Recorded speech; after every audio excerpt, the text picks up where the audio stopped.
Hey everybody, today we are going to be talking about comforting movies because it is the holidays and I think that's the perfect time to bring out all of the comforting movies that you enjoy. So I will say, when it is holiday season, that doesn't necessarily mean that I'm only watching movies that pertain to the holidays, like It's a Wonderful Life and that sort of thing. I don't know, I think that kind of narrows it a lot. So that's kind of why I just asked you guys in general, what are your favorite comforting movies? Because they can vary. But before we get into that, I'm going to plug my website. As always, it is deepfocuslens.com. I'm an artist and I do commissioned portraits, and I also sell prints of my work. If that is something that you're interested in, you can always go to the website below, and if you have a question about a commission or a print, you can always email me. My email is in the description box below as well. Okay, we'll start with the first one. Weirdly enough, Once Upon a Time in Hollywood is a film I love. I love to just sit back and vibe to. I know it's flawed and problematic in a lot of ways, but I find it so refreshing to watch these characters just hang out. Its simplicity is what keeps me coming back, and that's why it's one of my favorite Tarantino movies. Hot take, I know. I don't think that's a hot take. Actually, didn't Tarantino say recently that he thinks it's his favorite film he's ever done? I know that, a lot of times Tarantino, that changes, what his favorite film is that he's made. But as of now, that's what he is saying. And I'm really not surprised that he said that because, yeah, it does feel like it is obviously a very nostalgic film. And there's kind of a bittersweetness to it because we know that Tarantino is kind of coming to the end of his career. And it's kind of, like his generation has passed, or at least the generation of filmmakers that he came from in the 90s, is kind of over. But yeah, it is a hangout movie. And I think it is really comforting in that sense, just because, yeah, it's like Rio Bravo. I know that's a big influence for Tarantino. And yeah, you can really feel that influence here. And yeah, I just love the movement of the film, especially in maybe the first 30 minutes of the film, first hour. I just think it has a fantastic movement to it. It's real kind of bright and zippy, but at the same time, you can kind of ease in and listen to characters, and every moment is interesting. Yeah, I don't know. I haven't seen it in a really long time, and I did struggle with certain aspects of it. But overall, yeah, I think it was a fantastic film and certainly very, very funny. And it does a lot of things that I think people weren't expecting from Tarantino. Maybe a little bit more intimate and even a little bit introspective in terms of the meta-ness going on there. Next one, Frances Ha. This is like a seasonal comfort film for me. Every time the fall starts to come up, I always feel the urge to watch it. It's a film that's endlessly rewatchable, as it has a very short runtime, a quirky tone to it, and I feel as though I get something different out of it every time I view it. It makes me feel like I'm not alone. Oh, I think that's a great thing to say at the end, and yeah, like a perfect way to encapsulate that film.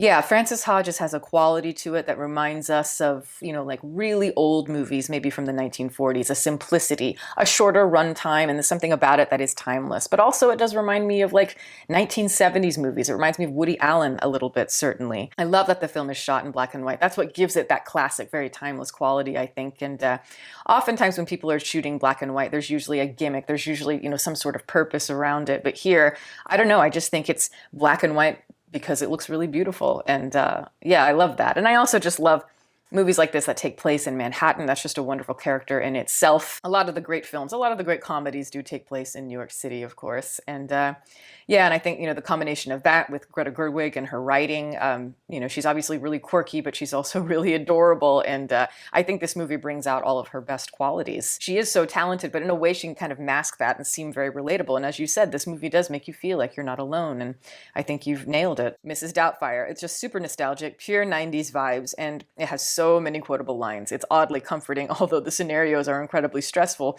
and problematic. Yeah, so that's a huge nostalgic movie for me. There's something about like 1990s family films that I think are just, obviously for me, they're very nostalgic because that's my era. That's when I was a child. But yeah, Mrs. Doubtfire was, at the height of kind of Robin Williams in that time in the early 90s. In the film, it's obviously something we've seen before. I could choose something like Some Like It Hot, or I could choose something like Tootsie. Both better films for sure. And yet Mrs. Doubtfire is the one that, naturally I am the most comforted by.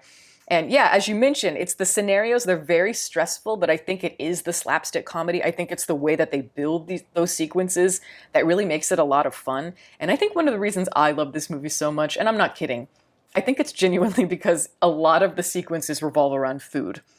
I love movies that involve food. I love scenes where the centerpiece revolves around food. Maybe that is why I love The Sopranos so much. But yeah, I don't know. There's just something about that naturally is very comforting, but it feels much more realistic. I feel like in a lot of movies when food is not mentioned, it just doesn't feel like real life. So Mrs. Doubtfire is one that has a lot of scenes with food, especially that big one, in the third act where he's switching between Mrs. Doubtfire and, the real person that he is. I do think it is one of the funnier movies that Robin Williams did in that kind of genre at the time. But I also think it's kind of a moving film. I like the fact that it's a movie that everything's not neat and tidy at the end. It's not a movie where the parents get back together at the end. It's a little bit bittersweet. And as a kid, I don't know, I think that meant a lot to me to see, that it's okay, we can move on. The Emperor's New Groove, the short runtime, Looney Tunes style pacing and sitcom level humor is just extremely fun to watch on a lazy weekend afternoon.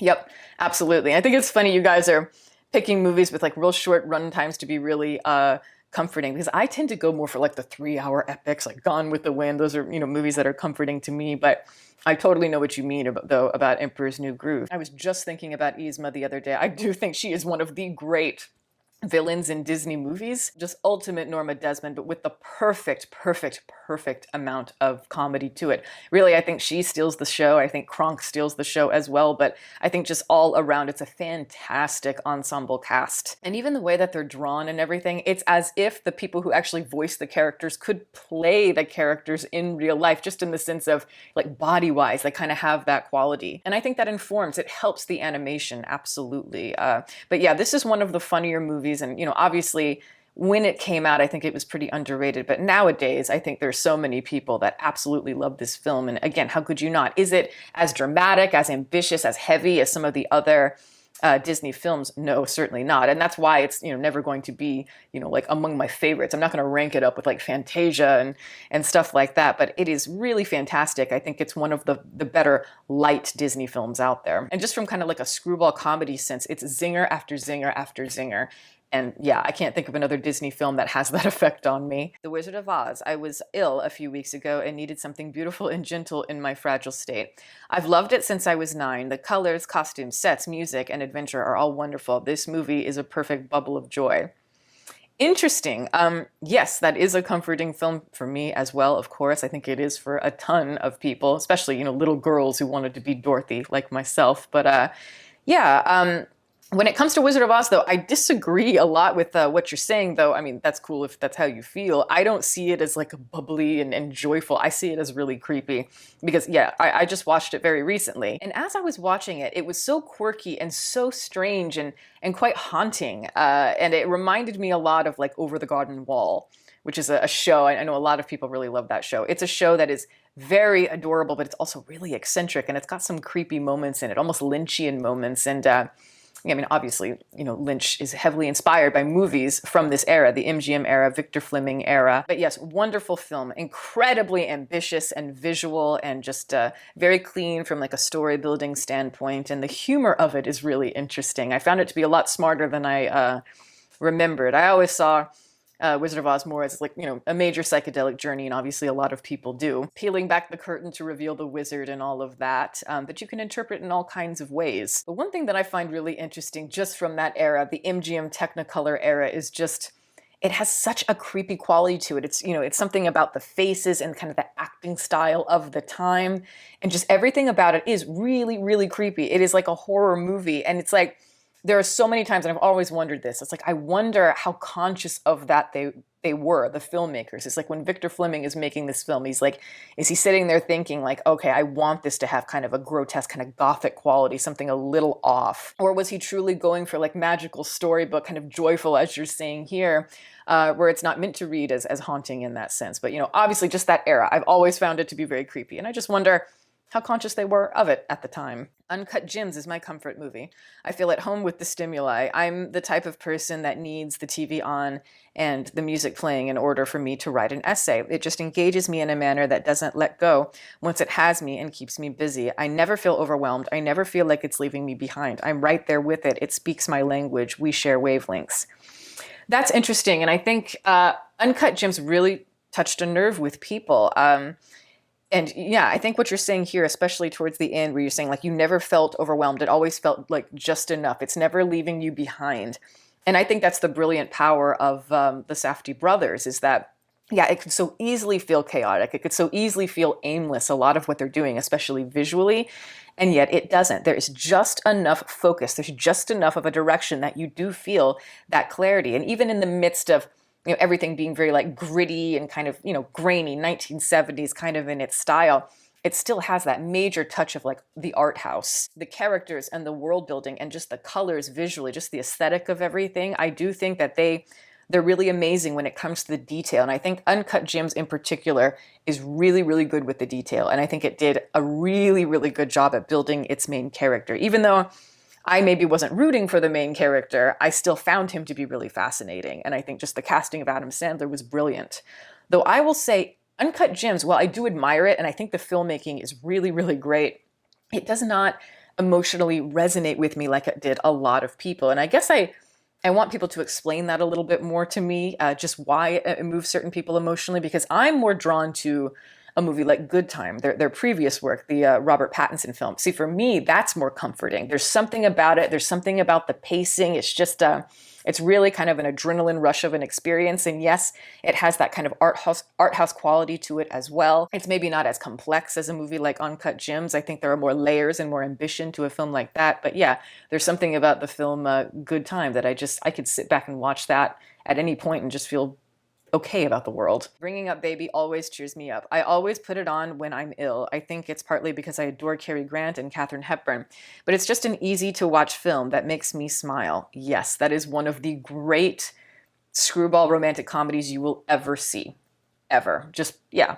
And a perfect comforting movie for the holidays. That's one that I would recommend just in terms of if you want something to just cheer you up, make you happy, this is the one. It just has this kind of frothy quality to it. And yeah, it has a quality of kind of like a pinball machine. The laughs just don't stop. And at times, it almost does feel a little bit overwhelming, but it keeps surprising you and you can't stop watching it. And you're just wanting to see how they're going to top each gag as it goes along. Cary Grant, Katharine Hepburn, two of the great actors of their time. And Katharine, she's just such a powerful presence. I think her chemistry with Cary Grant really works here. I think it's because she is so forward. She is so independent. And she's a girl, obviously, who knows what she wants. And, he's somebody who's very proper. And that just kind of fits, I think, a little bit their personas, at least. But yeah, just so many classic scenes, like the dress scene with the olive, and oh my God, you're making me want to watch that film. That is a movie. Everybody watch that for the holidays, seriously. But yeah, so those are just a few movies that you guys call comforting. I could name a ton of other ones, and like I said, some of them can be like big epics from like the 1950s. I love those. Or it could be something like a